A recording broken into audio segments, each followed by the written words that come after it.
Okay, so what I'm doing here is I'm building the front suspension mounts for my expedition truck, similar to what I've done on the back.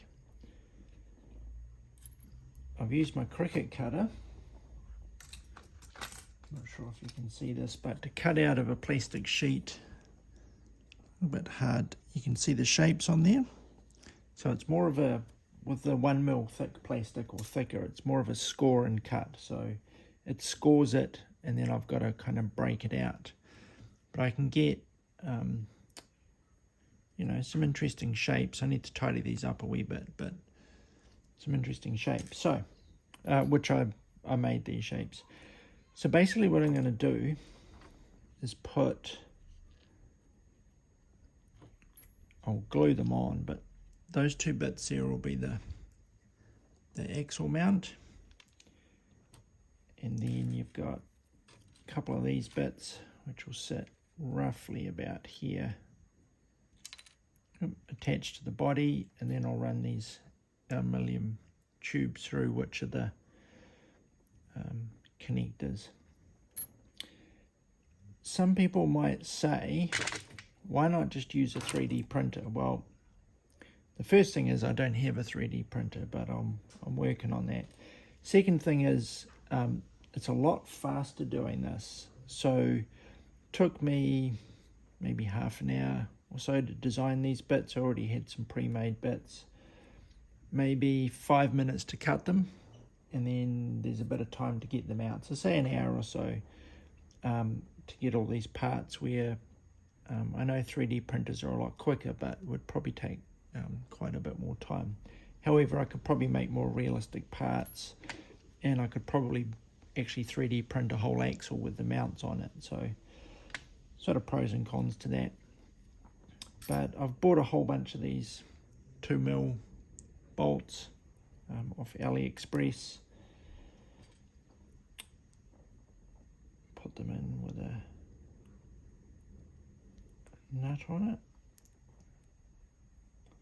Which doesn't seem to want to go on. Where's me?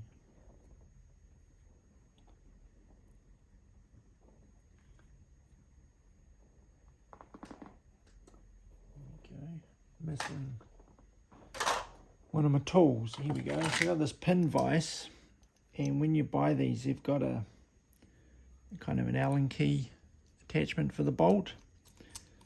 So I took the little Allen key, cut one end of it off, and actually stuck it in the pin vise, and then makes a really good sort of screwdriver. So just putting a bolt on one side, just to kind of hold it in place. And this is, I'm just mocking this up at the moment. Put another bolt on the outside. So there we go. So that's one bit. Okay, so I'll do the bottom one. Just probably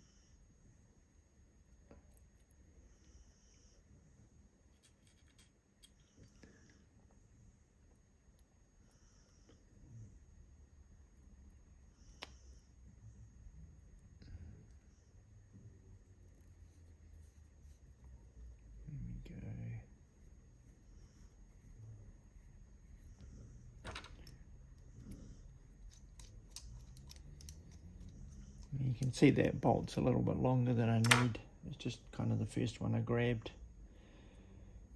And I forgot to put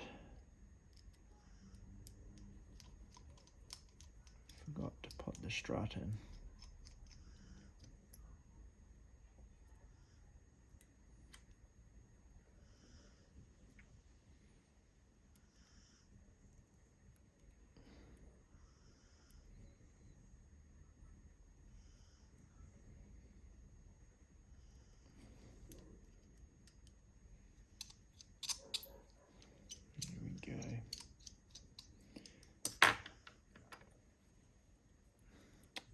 There we go. So there's your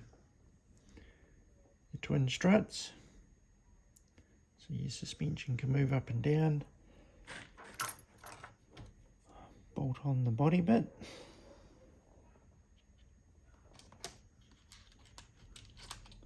we're going to need to order some more bolts because I tend to use particular sized ones, and so run out of them.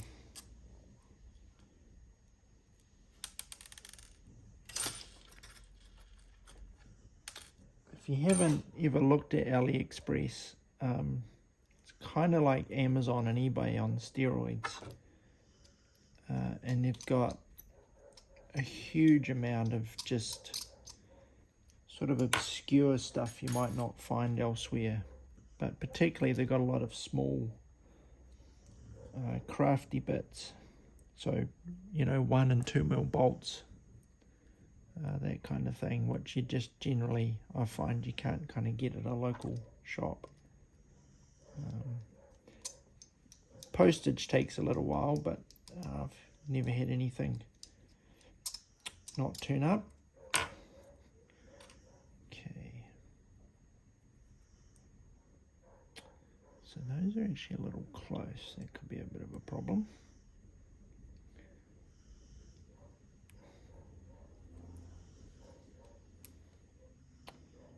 Yes, actually that could be.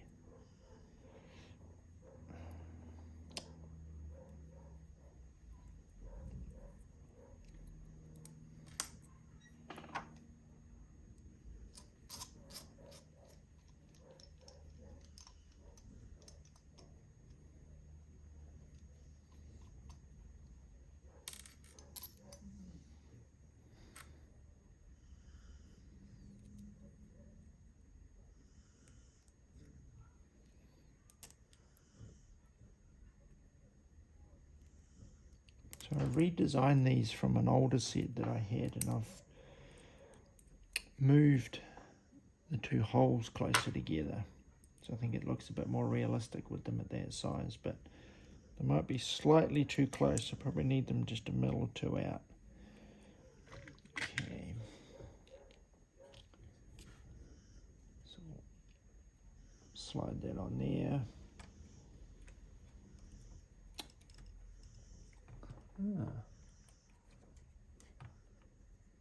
Okay, so that's going to sit like that. You can't really quite see what it looks like, but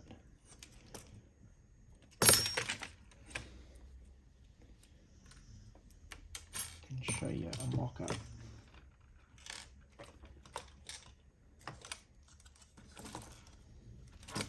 Always a bit messy when it's in the mock-up stage.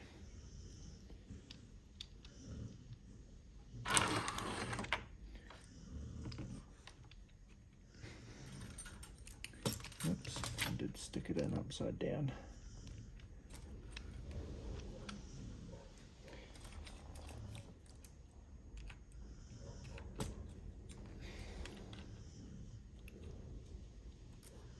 All right. Okay, so I accidentally turned the camera off. But if we come down here, you can see how that's sitting. Now the truck will sit higher. It'll probably sit up more like that. So it will have room to move up and down. And I'm putting some coil springs in the front there. I have to build a mount for them first. I did swap the look-alike airbags for coil springs in the back. The reason for that is I actually do want the suspension to be able to work, and at the moment I can't make working airbags, so I've decided to swap it out. Plus coil springs, I did a bit of reading on them, are more robust than airbags, so less likely to go wrong if you're out in doing the exploring. Although I imagine modern airbags are pretty tough as well. Right, so I'm going to keep working on this and I'll bring you back in later.